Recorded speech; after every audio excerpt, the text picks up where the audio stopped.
and welcome to the first beer review, well, not beer review, but shochu review at my new place. I apologize for the slight hissing background noise you might hear in this video. I think there was some damage done to my XLR cord, mic cord, and I don't have a replacement for it.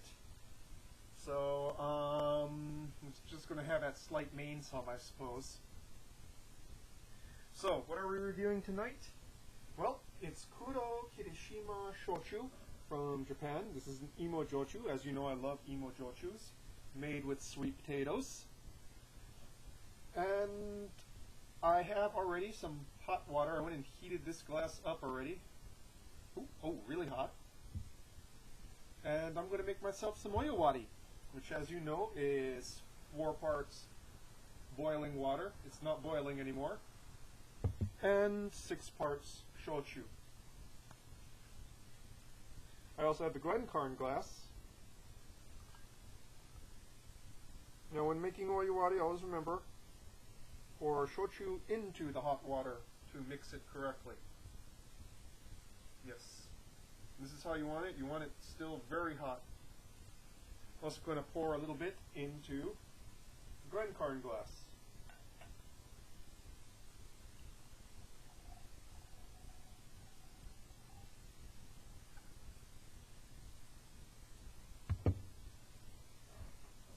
So, 24% ABV. Due to it being a single distillate, as I've mentioned in previous ones.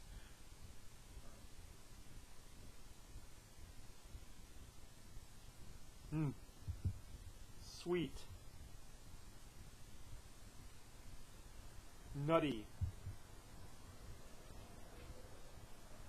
So this is usually about $25 a bottle, but at the new grocery store I go to, that's near where I live now in town, this was on sale for like $10 off, so obviously I was going to go and get it. And they do seem to have quite the selection of Japanese liquors there. And I suppose that's due to the fact that it is a largely Japanese neighborhood in the vicinity.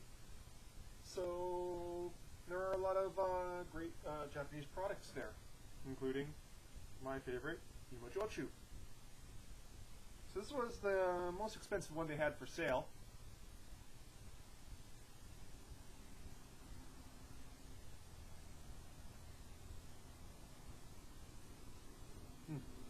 Wonderful aroma.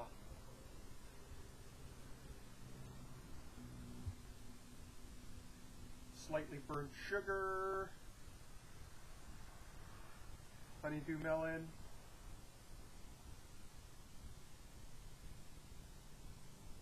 roasting nuts of some sort, sweet roasted nuts,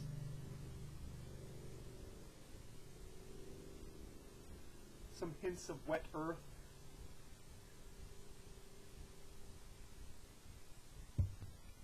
The thing about oyawari is it really makes it very aromatic. Higher the quality, the more aromatic it is.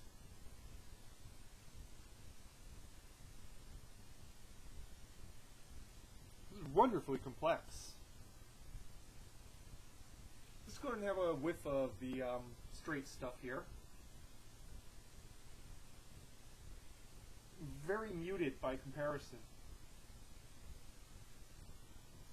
But to tell the truth, it's pretty rare that you drink your shochu straight. You usually have it on the rocks, or you have it mixed, or you have it in my favorite style, oyawari.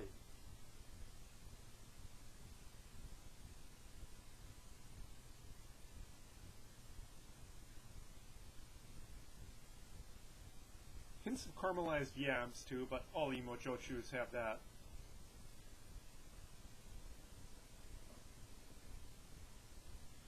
Let's go for the straight one here. And really, on the nose, it's very, very muted. Part of it is just because I blasted my, my nose with some heavy-duty aromatics.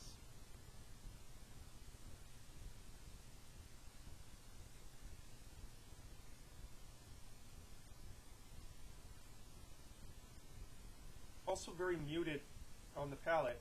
Smooth though, quite smooth.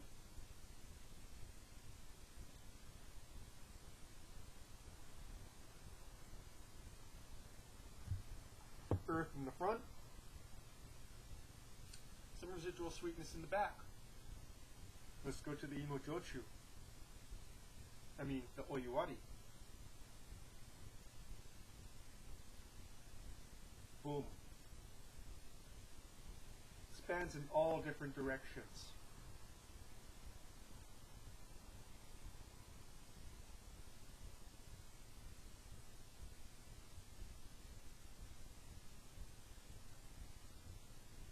Honeydew melon kind of sits there.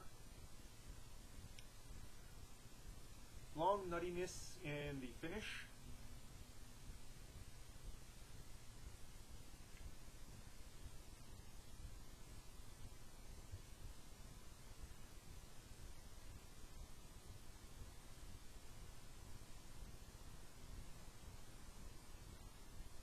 Roastiness, slight roastiness in the front. Fruitiness in the mids, right in the middle there.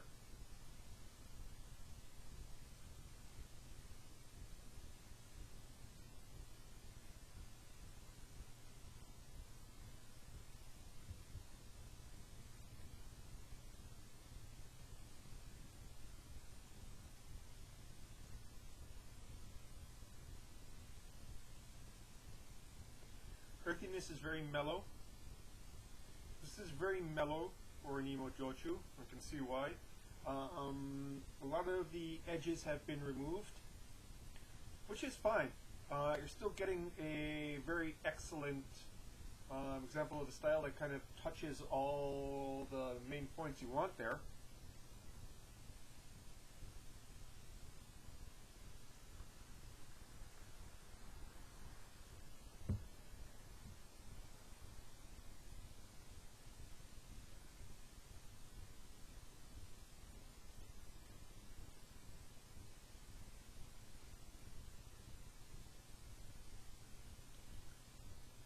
Kind of a char developing, not like a bourbon char, but just like a baked potato kind of char, baked sweet potato kind of char.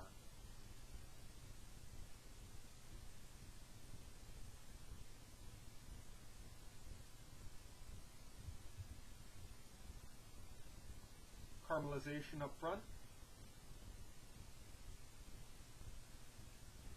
Earth and nuttiness in the back. So let me go and show you the bottle. I didn't really show you the bottle too much. I wanted to go and hit it while it was at its hottest and most aromatic. This is one of actually, if you're going to be getting this is one of the ones that's actually easier to get in the United States. It's sold in many outlets in the mainland United States. And it's really a great introduction to the style. That's very high quality. So I really do recommend that you go and get this. If you don't like, this is mild for the style, but it's still very strong flavored compared to many other liquors. It's not as strong flavored as, say, Okinawan Aomori or, you know, a fresh silver tequila or a mezcal, but it's still something that takes, you know, that's an acquired taste.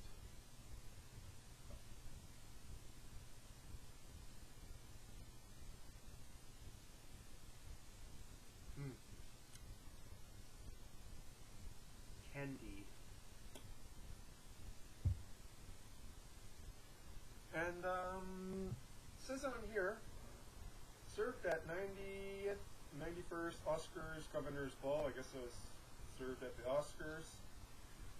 87%, 83% sweet potato, malt base, mash base, and 17% rice for the mash bill. Kind of a short review. I think I've really touched it. All the various points here. It's good getting back to something I've very rarely had since leaving Japan, because it's actually pretty hard to find. I think I've only reviewed maybe about 4 or 5 in the many years I've been recording reviews. So yeah, since this is the one that's easiest to get in the mainland United States, and it is also fairly good starter, I would definitely go and give this one a shot if you have the ability to go and pick it up. So I forgot about this, but just going to the name, Kuro Kirishima. Kuro means black, and Kirishima are these islands in the far south of Japan, off the island of Kyushu, if memory serves. And Kyushu, in the far south of Japan, is basically the home of Shochu, whereas the rest of Japan drinks regular Nihonshu, aka sake, or rice wine. Kyushu, because of the difficulty in growing large quantities of sake quality rice. Sake rice is different from regular table rice that you see served. Used other things to ferment, and when the first distillers were built in Japan, this is what they came up with. So, uses a different mold and yeast than sake does. I believe I might have explained all this before, but that's a little bit of the provenance of this particular liqueur. And yeah, I don't know how many reviews I'm going to be doing in the future. Due to situations beyond my control, my income is not going to go as far as it used to.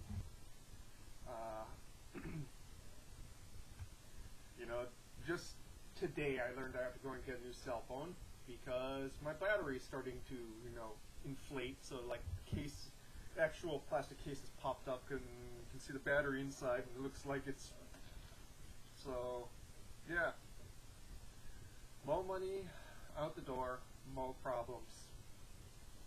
But it's always good to drink. Doesn't make the problems go away, but it makes life a little bit more pleasant for at least a couple hours. So, that's your shochu review for tonight, folks. Cheers.